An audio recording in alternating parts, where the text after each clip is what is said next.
కందిపప్పు చట్నీ చేసుకోవడానికి ముందుగా కడాయి పెట్టుకుని దాంట్లో కొంచెం ఆయిల్ వేసుకుని ఈ కందిపప్పుని దోరగా వేయించుకోవాలి.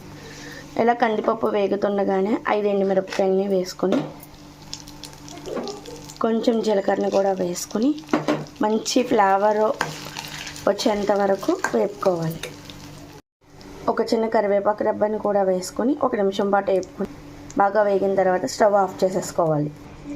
ఇప్పుడు ఒక 6 ఎల్లుల్లిపాయ రెబ్బలు, కొంచెం చింతపండు, కొద్దిగా రాళ్ళుప్పును కూడా వేసుకొని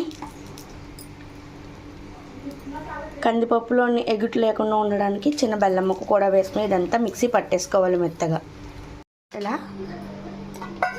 కంది చట్నీ చేసేసుకున్న తర్వాత ఇప్పుడు దీనిని తాలింపు పెట్టుకుందాం.